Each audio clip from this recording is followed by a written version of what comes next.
Menino sem condição, irmão de todos os nus, tira os olhos do chão, vem ver a luz. Menino do mal trajado, novo dia lá vem, só quem souber cantar virá também.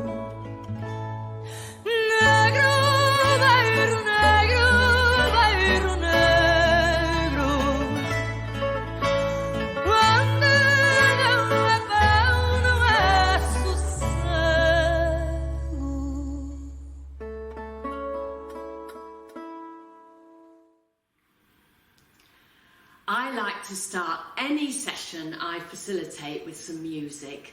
Music plays a very important part in my life, and I'm sure to many of you watching and to the families whose children come to your settings. Music played in your settings needs to be representative of the children who attend. I learnt of a great idea from a friend and colleague in Kenilworth, Warwickshire, Rachel. There, each key group has a playlist. Each family shares with their key worker the music they enjoy most at home. That's put on a playlist and shared with the group.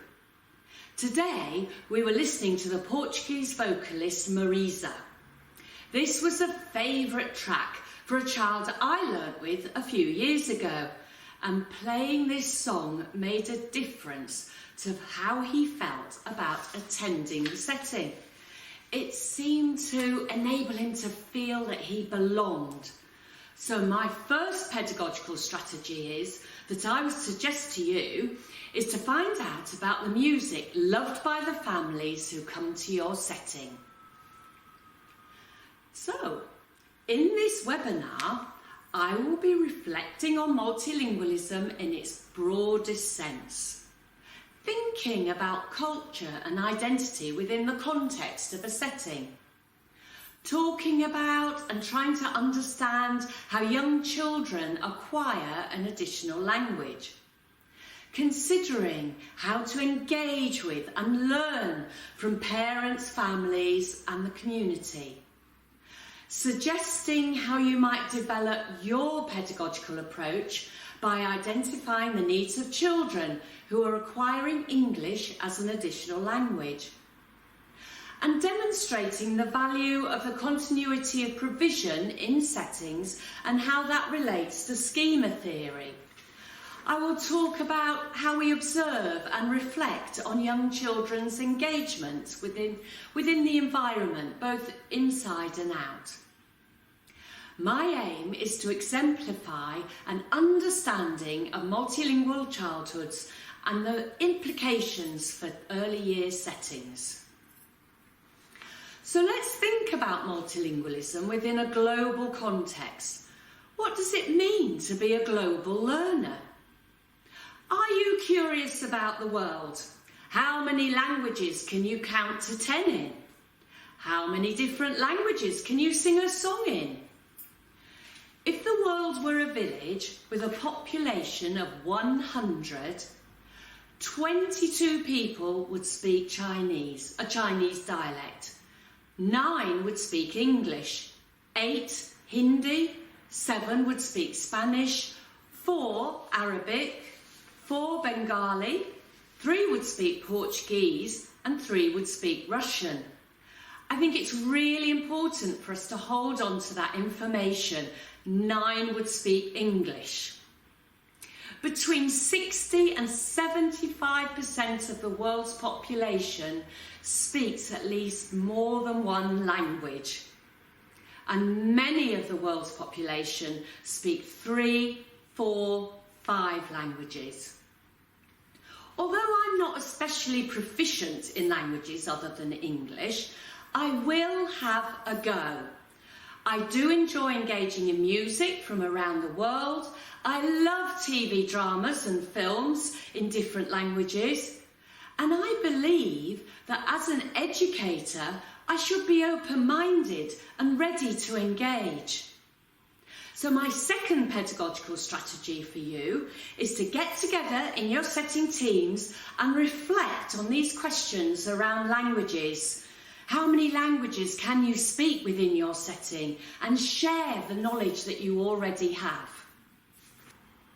It's my view that holding on to a global view of early childhood, having those big ideas in mind, inform what I do from day to day.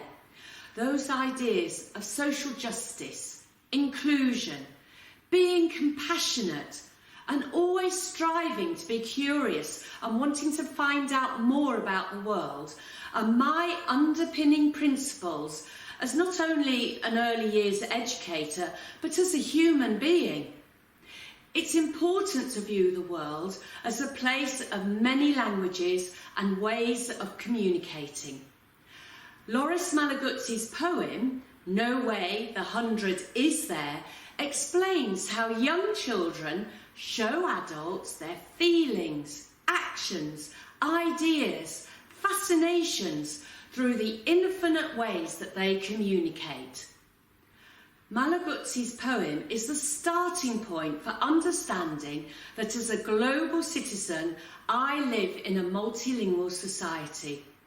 Not only when considering oral and written languages, such as English, but also sign language, music as language, and dance as a form of communication, the language of mathematics, technological language, historical and geographical language.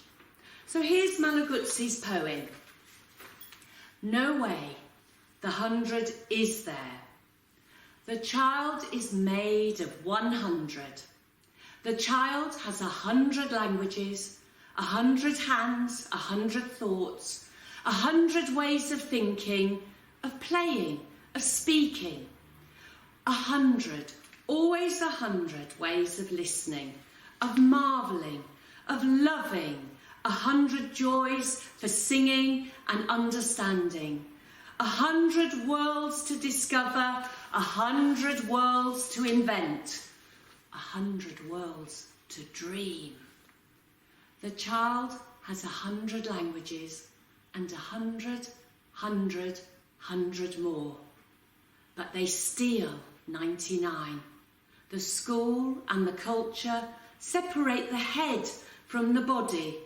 They tell the child to think without hands, to do without head, to listen and not to speak, to understand without joy, to love and to marvel only at Christmas, Easter and Eid. They tell the child to discover the world already there, and of the 100, they steal 99. They tell the child that work and play, reality and fantasy, science and imagination, sky and earth, reason and dream are things that do not belong together. And thus they tell the child that the 100 is not there. The child says, no way, the 100 is there. So considering the world as a place of 100 languages and 100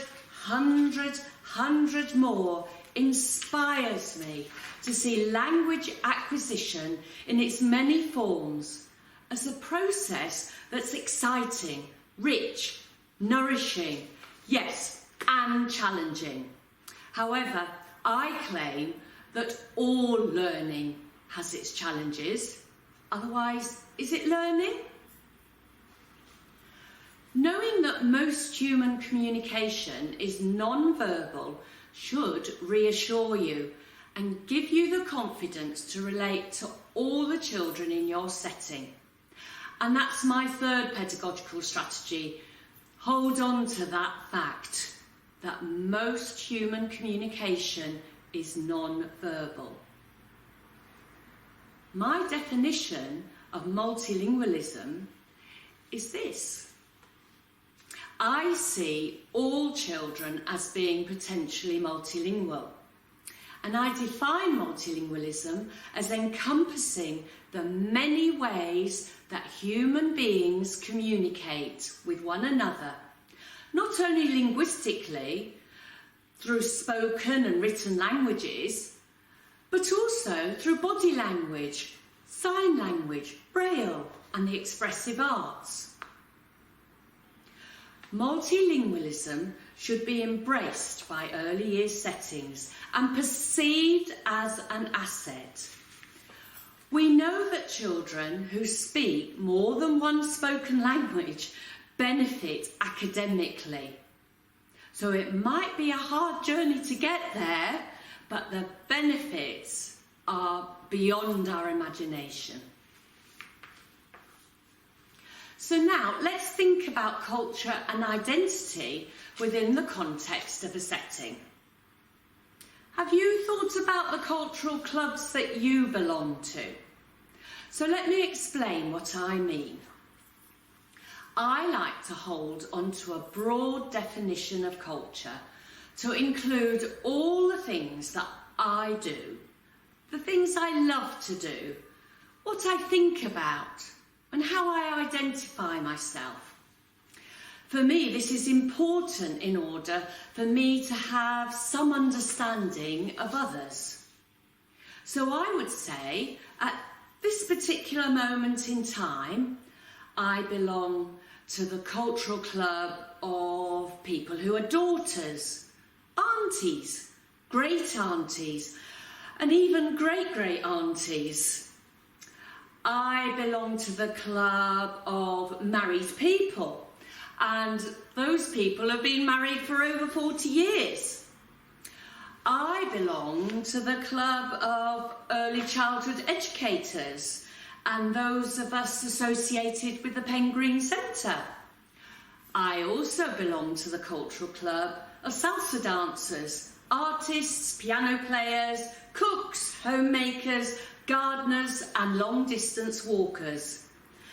The club of those people who don't follow a religion, yoga practitioners, people who love to travel, readers of novels and research, and those who try to speak different languages, including English, Urdu, German, and a little bit of French, Italian and Spanish.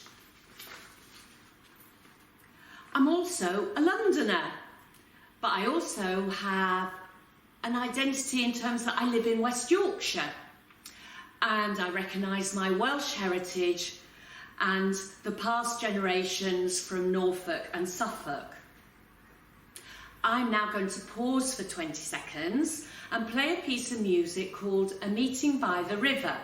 And we have two brilliant musicians here, Vikram Bhatt and Rai Kuda. And while we play this music, I'd like you to think about the cultural clubs that you belong to.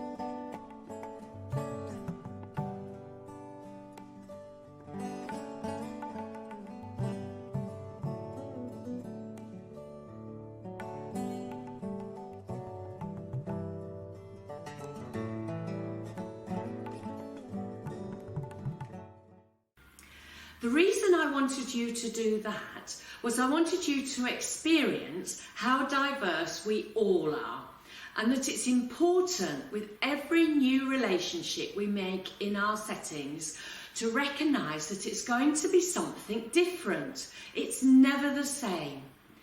It's not fair to think of all families for whom English is an additional language, to think of them in the same way. Therefore, families and their children will respond differently. They'll respond differently to setting routines, and they'll respond differently in how they relate to you and how they perceive the setting and the resources that you provide. I've worked in settings where 20, 30 different home languages have been spoken, and I know that there are other localities across the country where there are many more. To have adults who speak every community language is unrealistic. However, every adult can have a knowledge of some phrases in those languages, and greeting someone in their home language is welcoming and reassuring. Give it a go. How well do you know your setting's locality? Well, some of you will live in the local community, where others will have a long journey to and from work. So during staff induction, walking around the local community with a knowledgeable other is essential. I remember walking around Pen Green in Corby with Kath Arnold, and I learnt so much from that 30-minute dialogue walk. I'm now going to talk about how children acquire another language. So first of all, and it connects with what I've just been saying, every child in your setting is unique.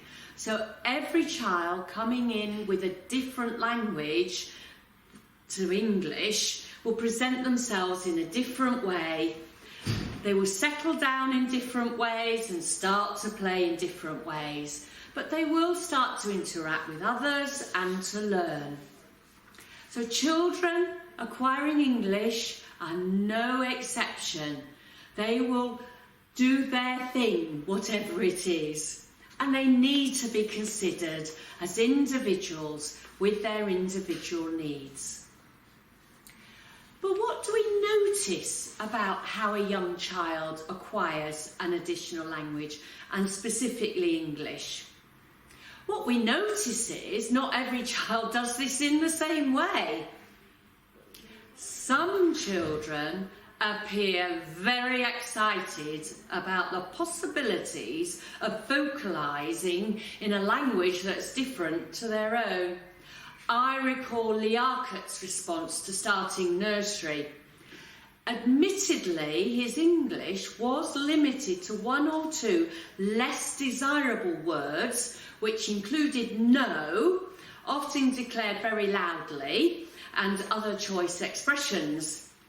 However, it was not long before he realised that there was a lot more to the English language. And I advocate a focus on stories and storying. A little bit more about that pedagogical strategy later. But Liakat's favourite was Eric Carle's Brown Bear, What Do You See?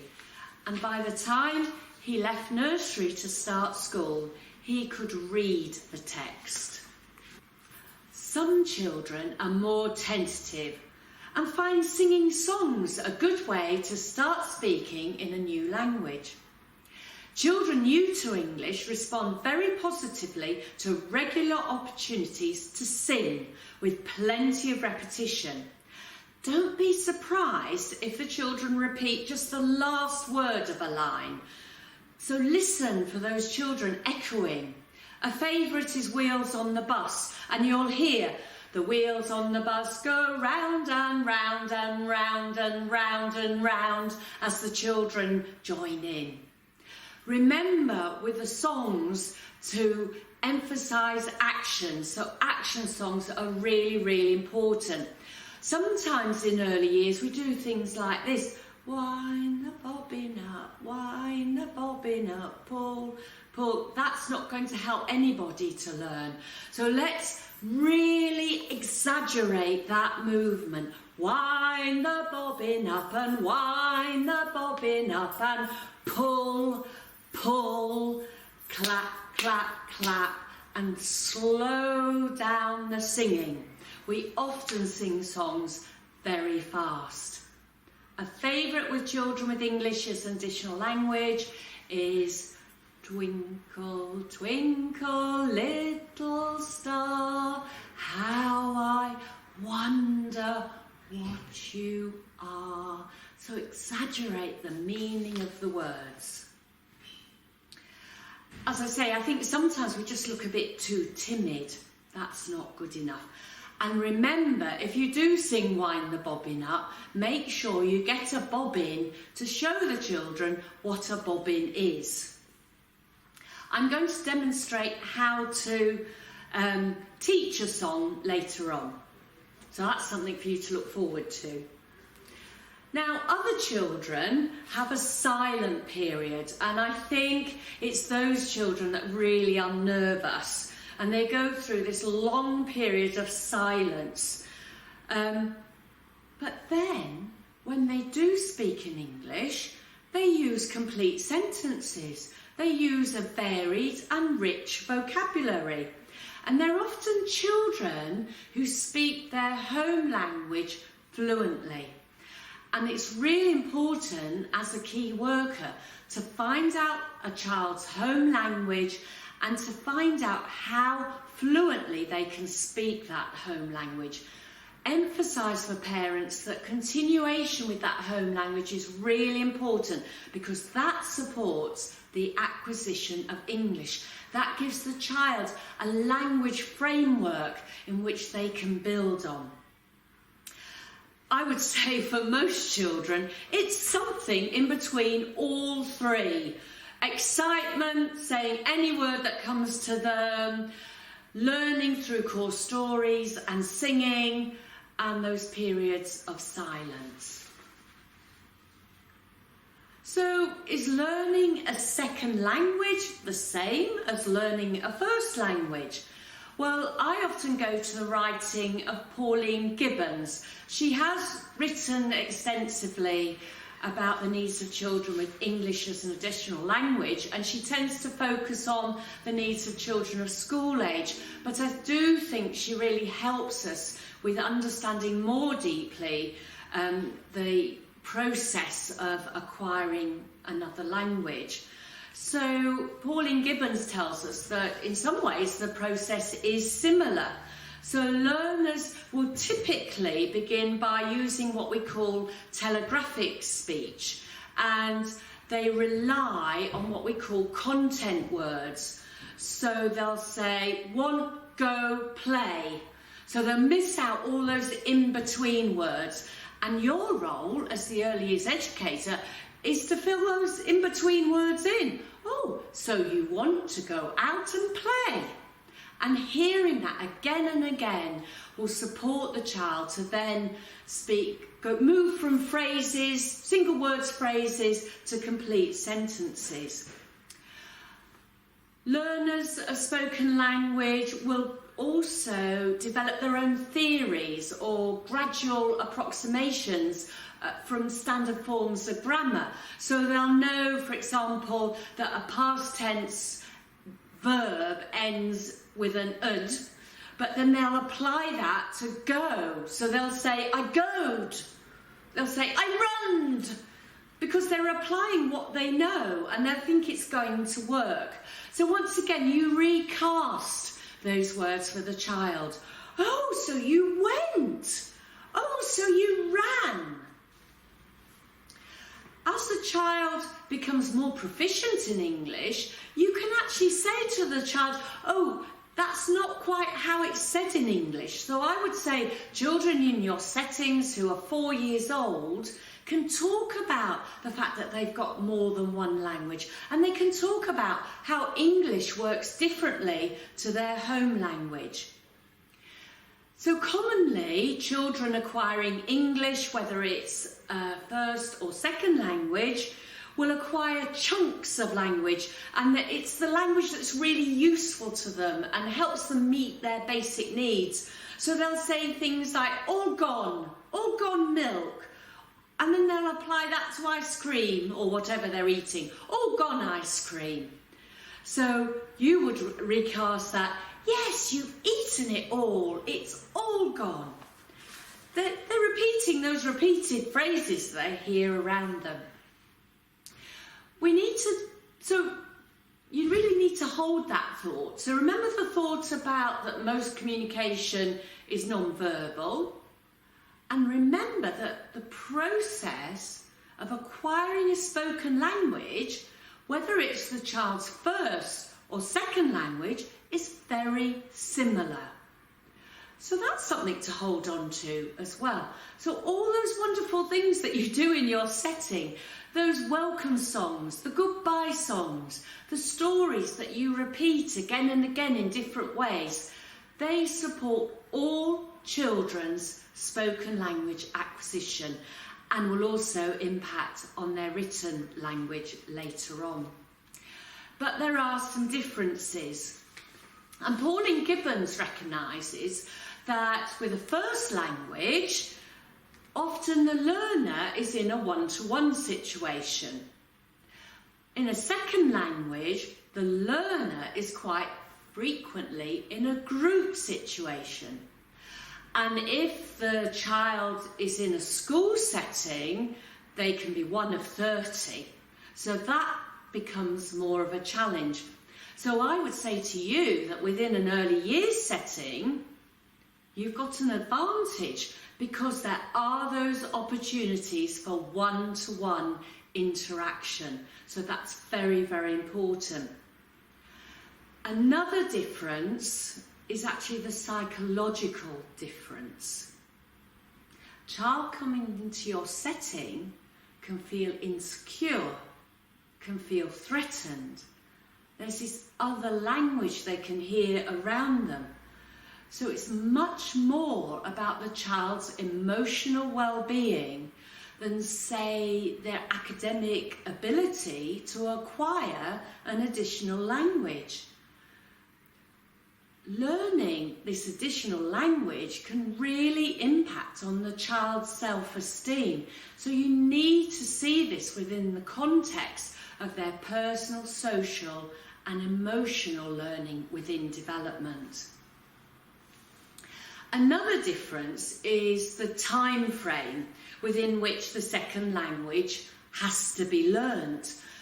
There's an expectation that this learning is going to be accelerated, when what we know from Jim Cummins' research is that it takes at least 5 years for a second language learner to be at a similar depth of understanding as a monolingual learner. So that is also really, really important to understand. Interestingly, children acquiring English often want to show that they've learned lots and lots of English and they can appear incredibly fluent. So that's why Cummins' research is really helpful. And I can relate to this. I can speak Urdu, मैं थोड़ा Urdu बोल सकते हैं. So I can sometimes be in a situation where I can appear really confident, and then of course the adult who's an Urdu speaker will respond and I haven't got a clue what they're saying. And what many children do is they put on an expression, just like me, that I really do understand what you're saying, but I haven't got a clue. So this is where Cummins' theory is really helpful. So what Cummins tells us, he is a Canadian researcher and has worked with practitioners and academics all over the world, that what we do when we acquire an additional language, we're really good at the friendly stuff, the personal language, the basic language that we need to meet our needs. But we are less good at learning the language that's academic, that's technical, that's more precise. So what can we do about that? What we need to do within our settings is remember to use the correct language when we're playing alongside the child. For example, one of my favourite examples is if you're using solid shapes. So if you're using solid shapes, use the correct language. Call a cube a cube. Call a sphere a sphere. Call a cuboid a cuboid. Because that child hasn't got an English word for those shapes. So it's your opportunity to use the correct word. Another favourite example of mine is that children will very often say, I'm big. And that might mean that they think they're old, they're older, they've had their third birthday, so I'm big, or they might be recognising that they're getting taller. So it's really important to, again, recast the child's language so that they hear, yes, you are taller, you are growing and you're getting taller. Often as adults, we very quickly respond by saying, oh, yes, you are big. But what we mean is that you're tall. You know, when you're building towers in the construction area, remember to say, my tower's short, your tower is tall. Now, that's the language of cognition that the children need to hear. It's so important. So Cummins referred to children's use of basic language as basic interpersonal communication. Now, those of you who know me already will know that I will not use acronyms, but I will let you into a little secret that is referred to as BICS. So, English language learners acquire these interpersonal communication skills relatively easily. Basic interpersonal communication is the language of friendship, play, and getting those basic needs met. The more technical and precise language that we do use in everyday life, is called cognitive academic language proficiency. Goodness me, couldn't think of more words to put in there. So that's CALP, cognitive academic learning proficiency. But I think it's really getting the idea that's important, the theory. So English language learners take longer to acquire cognitive academic language, and we need to help them on that journey. And as I said before, it may take 5 years or longer to develop cognitive academic language to the level of a monolingual English speaker. The English language is full of subtleties and anomalies. And there's a lot that we have to listen to and watch out for. And we can't do this all the time. So do be kind to yourselves. But you do need to listen out for those missing words. So a child said to me, "You go Italy?" And I responded, "Yes, I went to Italy." So again, it's that reassurance and that repetition that's so important. And eventually with confidence, if the child's confident, you can point it out. You need to put in that little word. You need to know that in some languages there are no definite articles, so the is not used, and there are no indefinite articles. So a and an isn't used. So that can be another very common mistake. So that's something to listen out for. Tenses. As a child becomes more fluent, they're going from single words in English to phrases, to full sentences. They may get their tenses confused.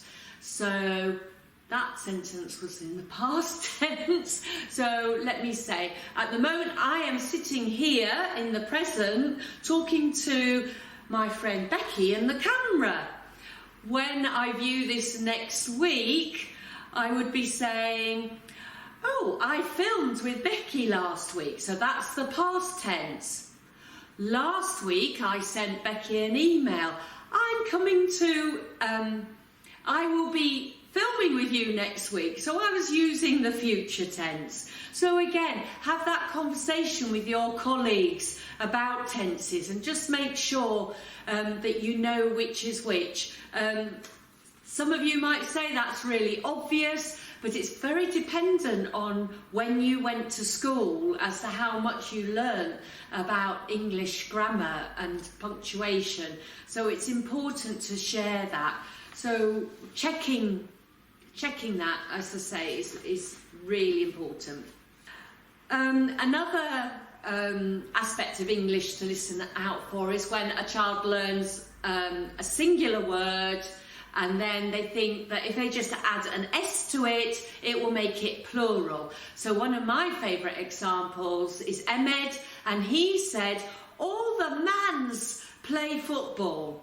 So you can see his theory. There was more than one man, so I'm going to add an S. So the recast was, yes, all the men play football. So remember to tell the Ahmeds of this world that also women play football. I'm now going to talk a little bit more about how we engage with parents and families and the wider community.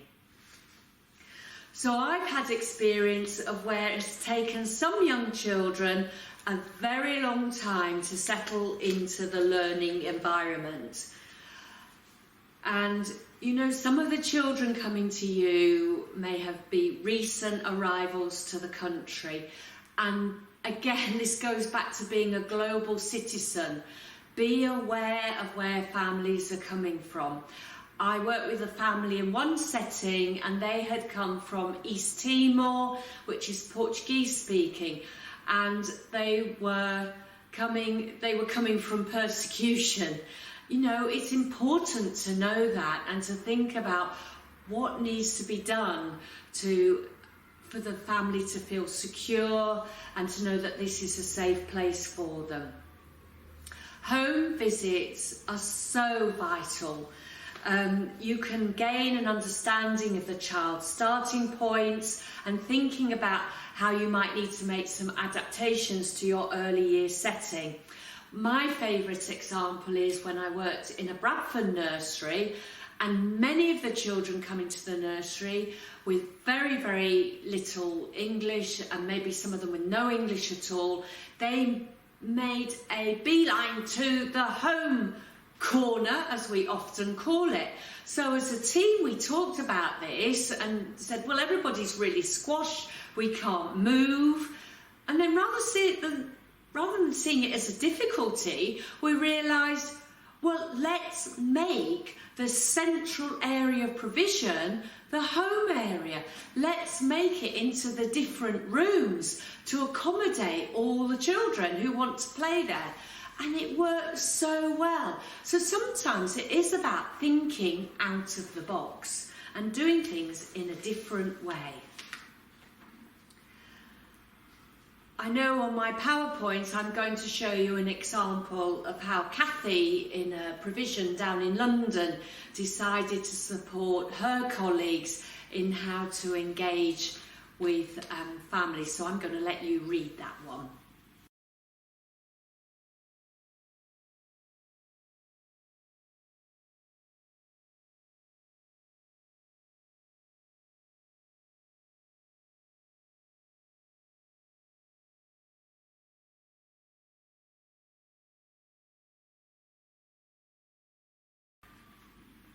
So, what's your core role in how to support all children in the setting, but also specifically those children acquiring additional language and even more specifically English? Well, you need to develop a constructivist pedagogic approach, and that's by identifying the individual needs of all the children in the setting, but especially of those acquiring English. Your role is paramount in ensuring each child is thriving in the setting's learning environment, outdoor and in. And if the child new to English is happier outside, let them spend more time outside. If they're happier playing with the water wheel in the water tray, let them play there for as long as they really need to play there. So that's a principle you already know. It's no different, is it, for the child acquiring English? And build on what the child is succeeding in.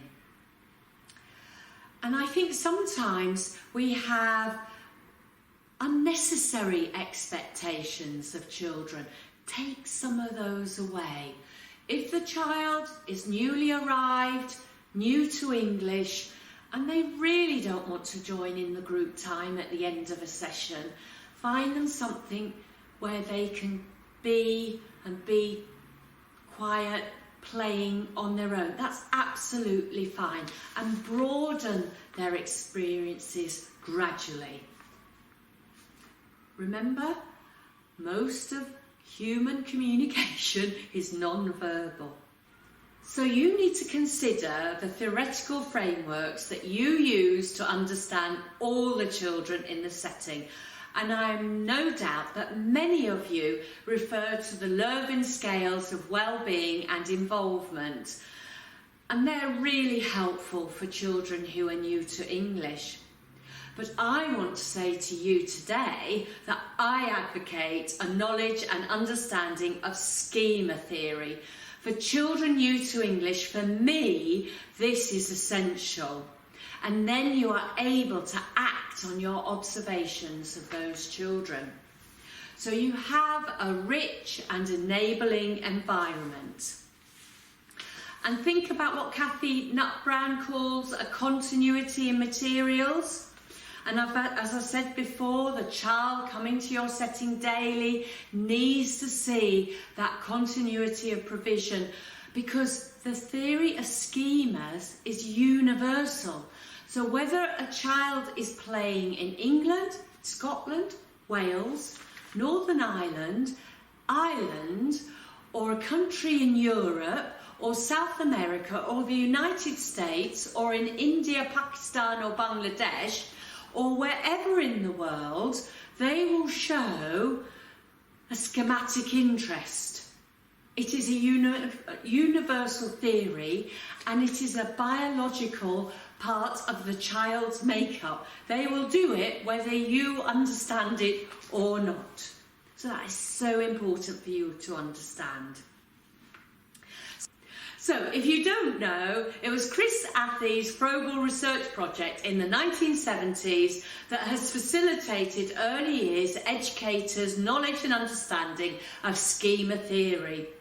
Understanding what children are showing us through their repeated actions and the accompanying talk shows us their schematic interests. And that's where the idea of continuity in materials came from. That's the birth of continuous provision. I think that's really important. And Chris Athey's research was based in a locality that was multi-ethnic and one of significant disadvantage. That's how she accessed the funding. So throughout the project, the findings were shared. That was not only the observations of children, but the theoretical knowledge was shared with parents who spoke many different languages. So my train of thought is, well, if Chris Athey and Tina Bruce could do that, so can I. So let me summarise. A knowledge and understanding of schema theory supports children and their families who are acquiring English as an additional language. Looking at children's play through a schema lens informs you about your continuous provision, how you need to enhance that provision and follow the children's interests. Schema theory gives you a framework to share what the children are doing with their parents and carers, and provides an essential link with what's happening at home and with what's happening in the setting. The language that you use to describe children's schematic interest builds the child's, what did I call it? Cognitive academic language. So using all that vocabulary, rotate, going over, under, on top of, back and forth, side to side, vertical, horizontal, trajectory, dab, grid, core and radial, connect, envelop, contain, going through, transform, open and closed arcs. That all supports that acquisition of cognitive and technical language. So schema theory relates strongly to continuous provision, and continuous provision supports children acquiring English. It gives them security. Knowing what is going to be there every day in your environment is so important. The child can come to the setting with a plan. They know what they're going to play, and they know the friendships that they're developing. So I wanted to tell you about two children I learnt alongside, because I think these are important stories. So there was one child, and she came to the nursery aged 3. She had 1 year in the nursery before starting in a reception class, and she didn't speak any English. When she finished at nursery in the July, she was translating for other children. Well, this puzzled me. How did this child do this? How did she go from no spoken English to being so fluent she was able to translate? So I asked her parents about this. And her father, who spoke a little bit more English than her mother, told me that as a family, when they got home, they gathered together and they told each other stories, their story of their days, in Mirpuri Punjabi. And they did this every day. They had a culture and narrative. And that just spoke volumes to me. I thought that was so powerful. So she was going home every day, telling her nursery story in Punjabi, and then coming back the next day and hearing all that English happening alongside contextualised language that made sense to her. I think we must also remember that children are intrinsically motivated to learn English. They know this is a good deal and they need to learn it. I think of another child I work with. She came into the nursery and she didn't speak English. The main language spoken by the children was Mirpuri Punjabi. Just a note, if children speak Punjabi, make sure you find out which Punjabi, because there are lots of different Punjabis. I'll put it up on the PowerPoint. So this child spoke Pashto, which is very different to Punjabi. It is not the same language. So she was from her family were from a different area of Pakistan, and she spoke Pashto. So what did she do? By the end of her year in nursery, she could speak Pashto, she kept that going. She could speak English, and she could speak Mirpuri Punjabi. So there you go. Intrinsic motivation is key. It's time for me now to teach you a song. And on the PowerPoint, you can see an image of a Dobi. So the Dobi is the person who, if you live maybe in Pakistan or India or Bangladesh, Thailand, many other countries, so this Dobi will come to your door and take your washing away for you. It might be that you don't have a washing machine. I have to say, when I lived in Pakistan, I didn't have a washing machine, so the sheets and towels used to go to the Dobi, and he collects all the clothes I will show an image of myself dressed as a Dobie with the sheets on my head. You'll be thinking, what is this woman doing? But you will also be thinking, yes, she's an early years person. And I'm now going to sing you a song about the Dobie, and I'm going to do the actions. So you've seen the image of the Dobie washing, and he is literally banging the clothes against the gut, the washing thing. I can't think what it's called. And he is smashing the clothes against the surface like this. So you've seen the picture, and you've seen me dressed up as a Dobie. You've seen me with the sheets on my head, and now I'm going to sing you the song. Dobie aya, caprelaya, caprelaya, capresav, capresav, kitne caprelaya, ek do tin, cha panche, sad at nor, das or bus. And of course it was a familiar tune, so I should have told you that before I sung it, but never mind, Frère Jacques. So what I'm trying to show you are all the things that you need to do when you teach a child a song in English. But I chose to teach you a song in Urdu, so you get a sense of what it feels like to hear someone singing a song with actions and not really knowing what it's about.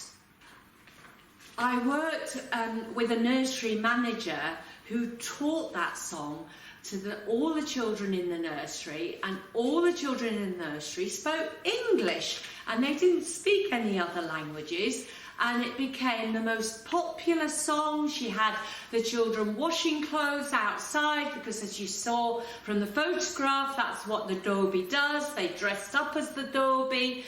The parents and carers learnt the song and it became a firm favourite. So go for it. It doesn't have to be Dobie, the Dobie Aya. It could be another song in another language. Maybe you feel more comfortable with Frère Jacques, or another Jagma Jagma Chota Sitara, which is Twinkle Twinkle Little Star in Urdu. But give it a go. I'm now going to just sort of try and summarise some specific pedagogic strategies for you. As I've already said, be alert to how children are using dialogue in English. And here are some questions you can ask yourself to support this process. Is she using exclusively single words? Is she using phrases, complete sentences, or maybe even a paragraph? Are the words in the right order for English? Ask the older child, more confident child, does that sound right in English? Talk to the children about different languages. Acknowledge which child speaks which language. And describe your actions as you play alongside the child. Yes, it feels like you're doing a monologue, but you're doing a lot of good. So remember to say, oh, look, I'm pouring the sand through, and oh, look, it's coming through the holes, and look at how it looks like lines, vertical lines. Recast, I've talked about that a lot. That's when the adult represents what a child says, using the correct grammar and changing the word arrangement if necessary. And this is done sensitively. And if you're not sure, ask someone. Revisiting. A really important strategy. In the early years, we have a tendency to do things one day, then they get filed either at home or in the setting, and then we move on to something else the next day. It's really important. Photocopy a child's mark making, Give them the photocopy the next day, say this is what you did yesterday, and let them add to their marks. And then inevitably they will add more detail. If you want to know more about revisiting, read the case studies that you can find on the Pen Green website. I've also sort of intimated, but I've not called it anything, but there's also this notion of re-proposing. So a child speaks in English, make a quick note of those words, and then re-propose them back to the child. And again, on the PowerPoint, you can see an example here, which I'm going to let you read for yourself. It's Irfan. Irfan comes back, and he's been playing with the Lego.